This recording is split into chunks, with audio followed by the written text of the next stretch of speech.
Sultan Salahuddin Al-Ayyubi di hari Jumat merebut kota Al-Quds dan membebaskan Baitul Maqdis Palestina. Pada hari Jumat, 27 Rajab 583 Hijriah, atau 2 Oktober 1187 Masehi, pasukan Islam di bawah pimpinan Salahuddin Al-Ayyubi merebut kota Al-Quds dan membebaskan Baitul Maqdis. Sayyidul Ayyam, hari Al-Quds kembali dikuasai adalah hari yang baik.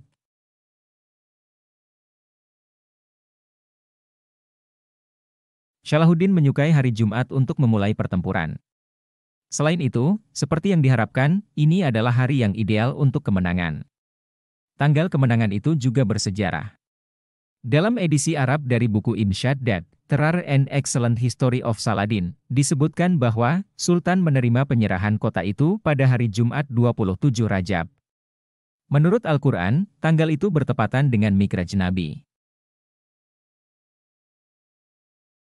Suara kuda dan takbir bersahutan rasa syukur atas kemenangan yang telah dinanti-nanti selama 90 tahun, sejak pasukan salib mengambil alih Baitul Maqdis. Pada tahun 1099, 492 Hijriah, kota Al-Quds, Yerusalem, dikuasai oleh pasukan salib. 70.000 orang Muslim di kota itu dibunuh selama 1 minggu oleh pasukan salib. Tidak ada kaum muslimin yang berhasil mengambil kembali kota Al-Quds dari pasukan salib selama bertahun-tahun berikutnya. Perjuangan untuk membebaskan tempat suci ini telah dimulai sejak zaman Imaduddin, Nuruddin, dan baru berhasil di bawah pemerintahan Salahuddin. Sejak saat itu, Salahuddin memerintahkan pasukannya untuk membersihkan Baitul Maqdis, yang digunakan sebagai istana dan pusat komando perang salib selama pendudukan pasukan salib. Gambar, salib, patung, dan simbol kekufuran lainnya dilarang. Puluhan babi yang dipelihara di Al-Aqsa dibuang. Azan kembali berkumandang dari Masjidil Aqsa untuk pertama kalinya dalam hampir 100 tahun. Dari tempat Rasulullah Shallallahu Alaihi Wasallam mikraj untuk menjemput perintah sholat.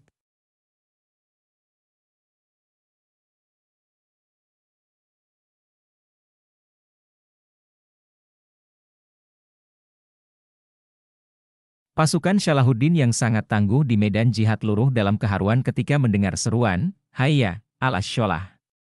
Hayya al-falah, mari kita sholat. Mari kita meraih kemenangan," semua orang segera sujud syukur. Salah satunya adalah sang panglima, yang masih kelelahan karena staminanya terkuras habis di saat-saat terakhir menjelang kemenangan. Lalu, Salahuddin memanggil Qadi Muhyiddin bin Zaki ad-Din untuk mengimami sholat. Dia kemudian menyampaikan khutbahnya, yang dimulai dengan ayat 45 surah Al-An'am, yang berbunyi, "Maka orang-orang yang zalim itu dimusnahkan sampai ke akar-akarnya. Segala puji bagi Tuhan semesta alam, Allah." Satu bagian yang sangat terkenal dari khutbahnya adalah, "Wahai segenap manusia, berbahagialah dengan ridho Allah yang merupakan tujuan utama. Ini adalah tanah air Ibrahim bapa kalian, dan lokasi mikraj Nabi Muhammad. Juga tempat menjadi kiblat pertama di sini pula Rasulullah sholat dengan para malaikat. Kalian telah mengembalikan kejayaan Islam pada Qadisiyah, Yarmuk, dan Khaybar. Allah akan membalas jasa dan upaya Anda melawan musuh. Suatu hari nanti, darah para syuhada akan diterima oleh Allah dan diganti dengan surga." Situs bersejarah Baitul Maqdis berada di Palestina. Ada 3 agama yang mengklaim kesucian Baitul Maqdis, Islam, Yahudi, dan Kristen. Ketiga agama ini pernah menguasai situs suci tersebut secara berurutan. Pemerintah Islam pertama kali menaklukkan Baitul Maqdis oleh Khalifah Umar ibn Khattab.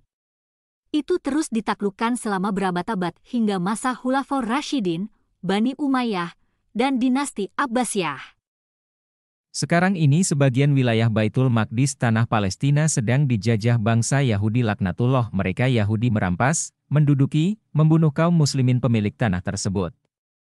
Semoga kaum muslimin Palestina yang sudah wafat oleh kekejaman Yahudi mendapat tempat di surganya Allah Azza wa Jalla. Amin ya robbal alamin.